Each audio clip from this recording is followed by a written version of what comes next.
In the previous classes, we described the various type of losses in the electrical machines. Losses in the generator, losses in the motors, and those losses were constant losses and the variable losses. You might be remembering the electrical losses, copper losses, brush losses, and stray losses. These are the, and we also described how the power flows. In case of generator, what is the input power, what is the output power. In case of motor, what are the input power, what are the output power. Okay. Now, once we know about the power and about the losses, we have to calculate the efficiency of the machine. In case of a generator, if it is a generator, then it might be producing the output. So what is the, in case of generator, say the efficiency in case of generator and efficiency in case of motor. So what is easy in case of generator? What is the input is easy to measure, or output is easy to measure in case of generator? Output is easier. So if it is a generator means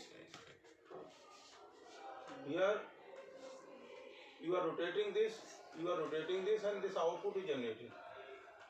V and I is generated. Okay, this is the generator. This is generator. So output, measuring this output, measure what is voltage, what is current. You can measure the output. So in case of generator, we write output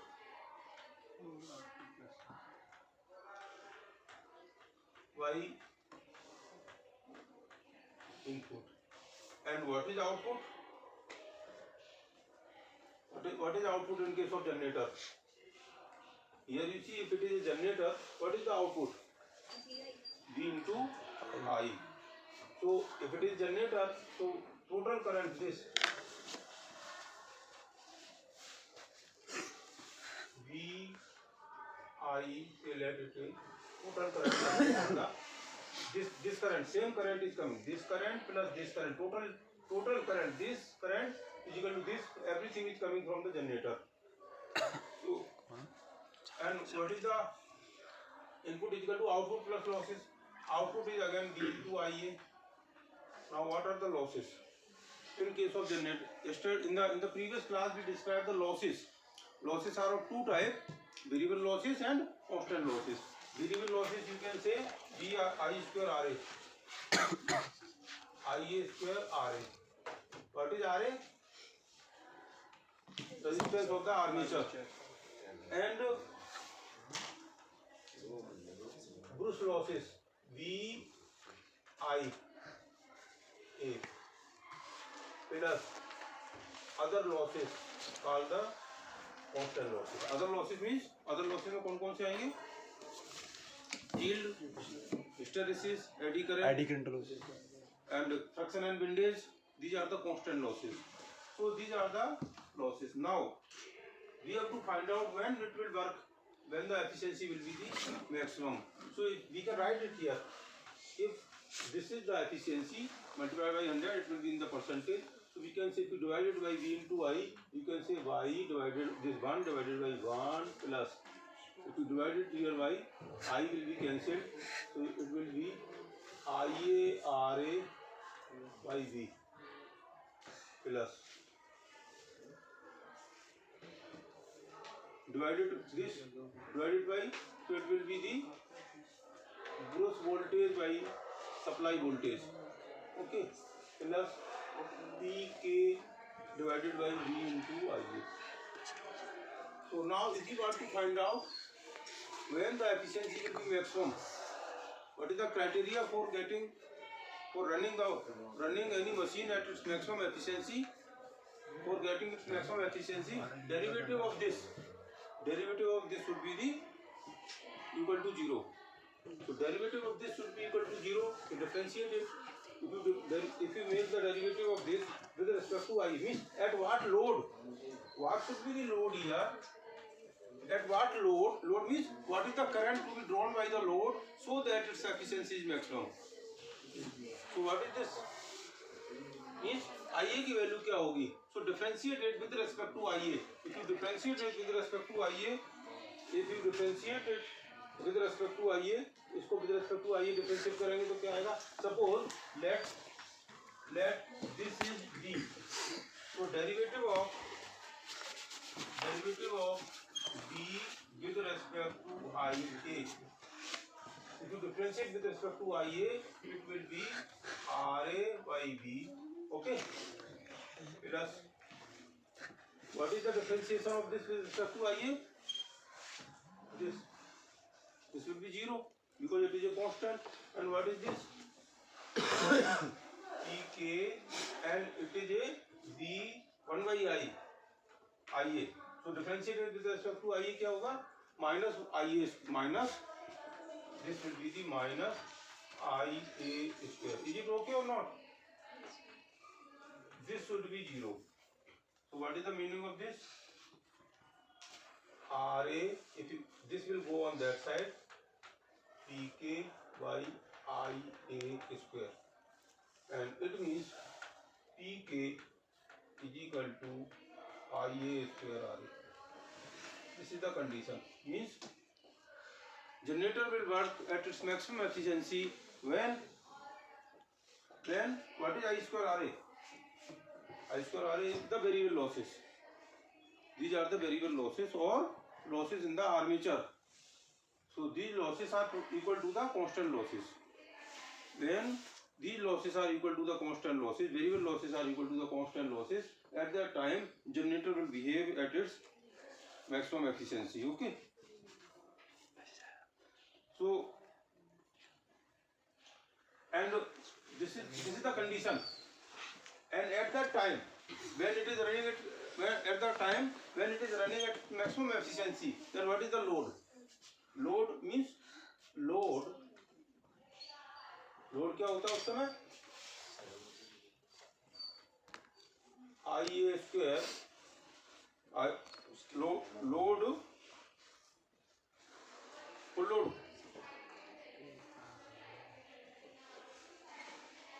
Okay. IFL full load square RA. ये तो load होता है आपका. IFL means full load current. यहाँ पे आपकी when this is drawing the full load current IFL, उस समय आपका means what should be the value of full load when it is maximum efficiency. Maximum efficiency के टाइम में this will be the condition. Variable losses will be equal to the constant losses. लेकिन उस समय load होगा कितना ये निकालने के लिए तो let this IA square here from here IA square again from here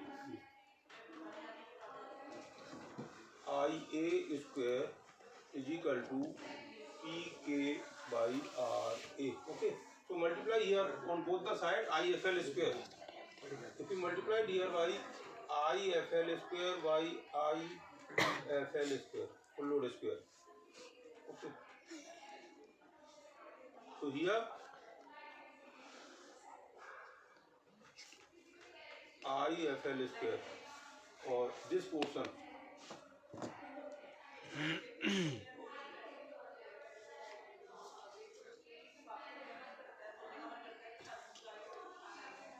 so this portion PK divided by ये क्या है IFL square RA. IFL square RA ये क्या है? फुल लोड के टाइम पे आपका जब फुल लोड करंट है उस समय कितना कॉपर लॉस है इसमें. So it is a copper loss during full load. Copper loss during full load.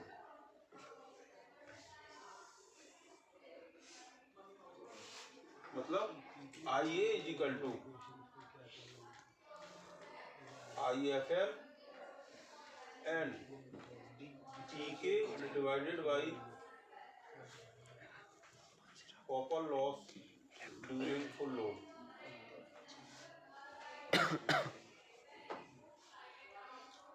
तो इससे क्या कंक्लूजन निकला?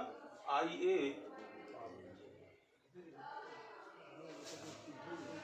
when armature current is equal to this, then its efficiency will be maximum.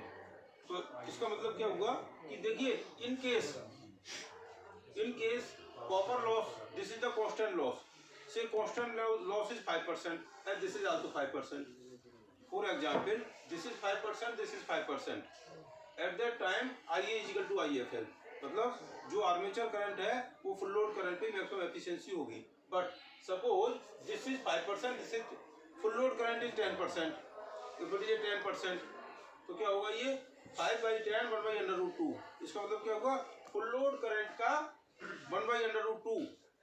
Suppose full load current is 10 ampere divided by 1.4, so it will be nearly 6 ampere. At 6 in place of 10 at 6 ampere efficiency will be maximum. इससे क्या conclusion निकला कि हमारा when we design the machine, suppose we want to design the generator, we don't design to run at its maximum efficiency because we know machine is not running at full load always. आपका suppose करिए आपका machine 100 kilowatt का है, तो ये 100 kilowatt के लिए नहीं, आपका स्मॉल जनरेटर है, हमेशा 100 किलोवाट लोड नहीं होगा. कभी आपका 80 किलोवाट लोड होगा, कभी 60 किलोवाट होगा, कभी 70 किलोवाट होगा. So on an average you can say 70 kilowatt load is there. So that's why machine is design for its maximum efficiency, not at full load but below the full load. Okay, is this point clear or not? If there is any doubt in this you can ask. Then about the motor. Say it is a motor. In case of a motor, what do you know? Input you know or output you know? In case of motor, we know the input. And input is equal to, we know the input. So input minus losses divided by multiplied by 100 is the efficiency. And input we know V into I. Here, this is the voltage V which is measured here, and I is the input. And losses इसमें एक तो आपका losses यहाँ होगा, दूसरा losses यहाँ होगा. So what is this current? If this current is I minus IF is the armature current. So I minus IF is the I minus I F मतलब फील्ड करंट और I S H shunt current का square R A. ये loss हो गया, इसका armature में loss हो गया, plus constant and this input minus this losses, constant losses P K A और P is equal to B I. Okay,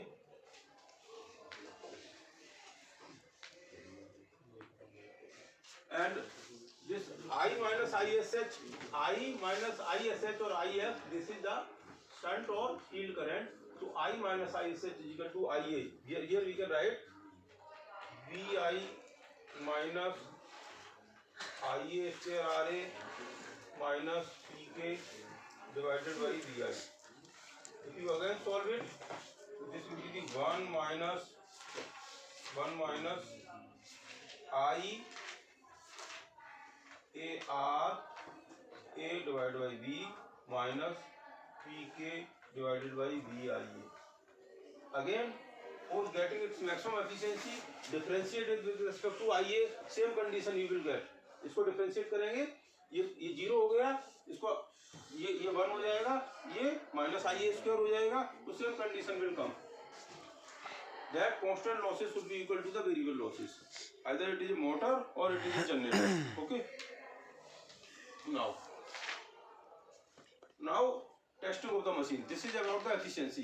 हमें ये पता लग गया कि लॉसेस क्या होते हैं, कौन कौन से लॉसेस होते हैं और उसकी एफिशिएंसी कैसे निकालते हैं. But how to find out the losses. Losses निकालें कैसे, लॉसेस क्या होते हैं, equations we know, but how to test the machine. Machine को टेस्ट करेंगे तभी तो लॉसेस का पता लगेगा. So how to find out the losses. For that we perform the test. There are two type of tests, Swinburne test and Hopkinson test. So this is the Swinburne test. Swinburne test is that we test the machine without actually loading. क्योंकि अगर suppose हमने ये देखना चाहते हैं इसमें कितने loss हुए, तो हम इनपुट देखेंगे, आउटपुट देखेंगे और उसको सब्ट्रैक्ट करके लॉसेस निकाल लेंगे.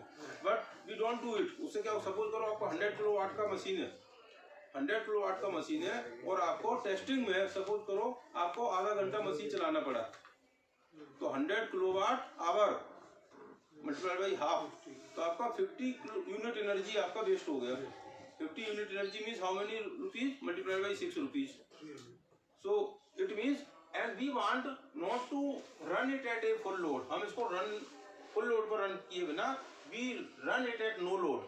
नो लोड पर कितना लोड लेगा ये, सपोज आपको 1-2% लोड लेगा, क्योंकि कुछ because of inertia some losses will be there, say 2% losses are there, तो 2 kilo out of 100 kilowatt 2% losses are there, it means 4 kilowatt for half an hour, तो 2 kilowatt multiply 6 rupees is 12 rupees आया, तो only 12 rupees is there. It means it is better to test the run at Swinburne in place of actual load test। तो हम इसमें क्या करते हैं, इसको नो लोड पर रन करते हैं, we run it at no load। so as we know there are two type of losses here, constant losses and इसमें कौन कौन से losses होते हैं, constant losses। constant losses में एक तो friction and windage losses PI iron losses plus friction and windage losses plus VISH और IR, ये हमारे कांस्टेंट। देखिए iron losses are constant, hysteresis and eddy current losses and friction and windage are constant, वो तो जितना घूमेगा एयर की वजह से जितना लगेगा, एंड VIF शंट, ये शंट में यहाँ ये जो लॉसेस है, because we run it at load और एट नो लोड, इसको लोड करें या नो लोड करें ये करंट तो अपनी होगी same, because it is connected in parallel. So this is the again a constant loss. These are the constant losses. And this ये जो हमारा अब सपोज करिए when we run it at no load, तो आपका ये जो losses है, this losses we measure this when we run it at no load, we measure this shunt current we measure और resistance of this we already know, so we can, और voltage we know, voltage into current, ये losses तो we know this, और since we are running at no load, तो इसमें तो V into I, ये क्या होगा, this voltage V into I, इसकी वैल्यू क्या होगी, ये कहाँ जाएगी, where it will go, because load is not connected, mechanical load is 0, where this power V into IA will go, output तो आई नहीं, output is 0, because we are not connected any mechanical load here, output is 0, and this voltage multiplied by this IA, where this power will go, this will dissipate or it will go to the losses। तो ये हमारे losses हो गए, so you can say this V into IA 0, we call it as IA 0, 0 क्यों, no load पे machine is at no load, तो VIA 0, तो हमारा ये जो लॉसेस है this is nothing but equal to VIA 0।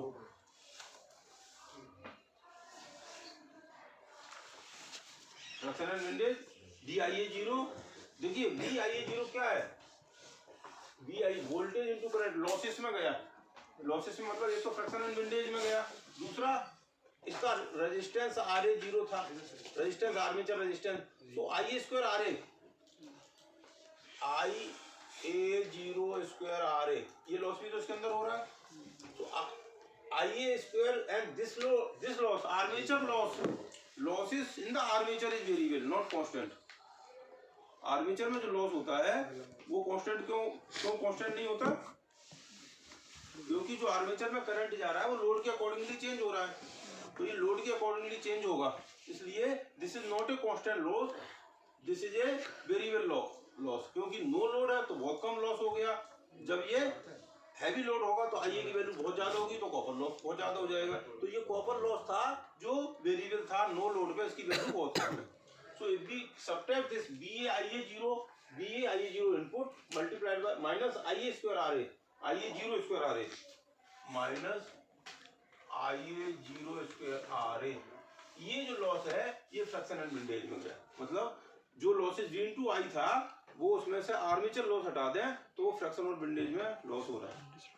So why we are doing this, हम ऐसा क्यों कर रहे हैं, because now we know this constant loss. ये because we know this, इसकी वैल्यू वहाँ आमीटर लगा के मेजर कर लिया, IA0 स्क्वायर. ओके, तो IA0 की वैल्यू को आमीटर लगा के मेजर कर लिया, फील्ड की वैल्यू यहाँ आमीटर लगा के मेजर कर लिया, वोल्टेज की वैल्यू ये वोल्टमीटर लगा के मेजर कर लिया. इसका मतलब हमें कांस्टेंट लॉसेस पता लग गए. Okay, we understand what are the constant losses. और अच्छा, अब इसकी एफिशिएंसी क्या होगी? Suppose we find out the efficiency of this motor, so in one test motor, इसकी एफिशिएंसी निकालना है. तो एफिशिएंसी निकालने के लिए इसका input V into I L, voltage V into I L input, minus ये V into I L input या लॉसेस. कौन से losses? Constant losses and variable losses. यहाँ का हमारे variable losses and constant losses, PK plus variable. Constant variable ओ IL तो ये करंट आपको आमीटर यहाँ लगाया, तो IL यू नो IL. ठीक है, इज इट राइट और नॉट? नहीं. अगर हमने सपोज करी IL is the load current, अगर हमने ये फुल लोड पे IL अगर मेजर कर लिया, then no benefit of this. हम कर क्या रहे हैं? इसको नो लोड पे ही रन कर रहे हैं. So IL is not this. IL actually is the full. हमें क्या निकालना है? Efficiency at full load. तो ये IL क्या होना चाहिए? Full load current. लेकिन फुल लोड करंट तो हमारे पास है ही नहीं, because we are running at no load. तो फुल लोड करंट कहां से आएगी? मोटर की रेटिंग से. We see the name plate of the motor, at the name plate the rating is there, and from the rating we know what is the power and what is the power and what is the voltage. तो P by V करके हमारा IL full load current निकलेगा from the rating. Okay, rating से आपका current निकला full load current, क्या हमारा ये रेटिंग है. ओके, तो आपको अब वोल्टेज सप्लाई 220 वोल्ट या जितना भी उसका रेटिंग है, V इंटू आई एल, ये इनपुट पता लग गया, V इंटू आई एल पता लग गया, ये PK आपका ये पता लग गया, constant losses. Only thing is the variable losses. Variable losses मतलब किस पे डिपेंड करेगा? Full load current. तो फुल लोड करंट इसकी कितनी है?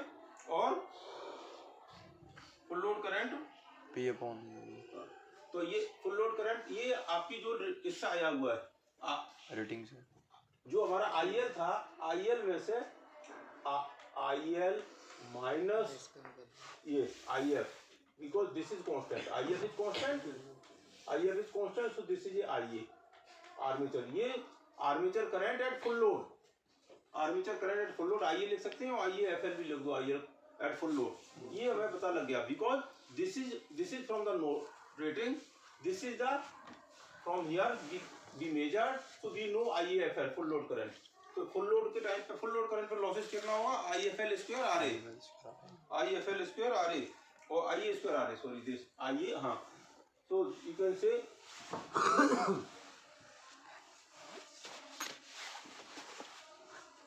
IAFL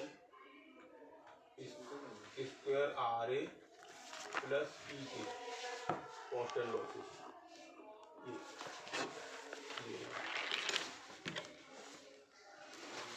Efficiency is equal to VIL divided by VIL minus IFL square RA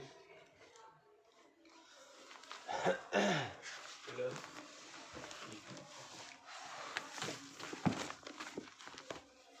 तो आपको पता लग गया व्हाट इज दिस. अब देखिए व्हाट इज IL?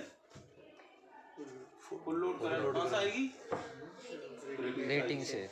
और ये IAFL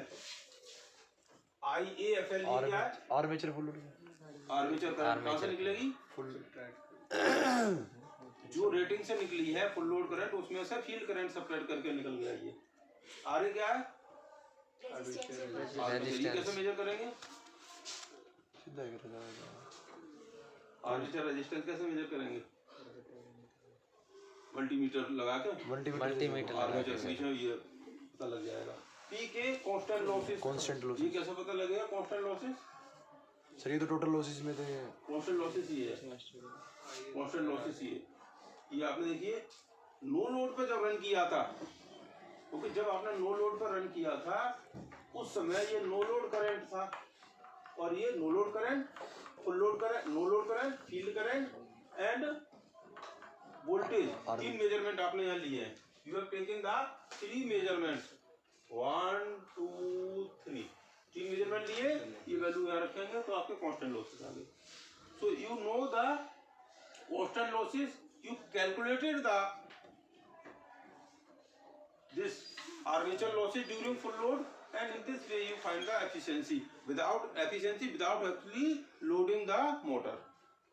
मोटर को बिना लोड किए, बिना उस पर फुल सप्लाई लगाए, फुल आपका लोड कनेक्ट किए, so that it is not drawing the full load current, so the energy is not being wasted during the testing.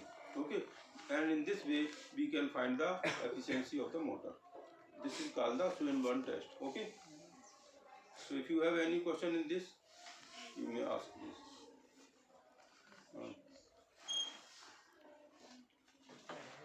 Well, last 2 question. Bharat साथ कब चलोगे sir? Okay, thank you very much. Thank you, sir.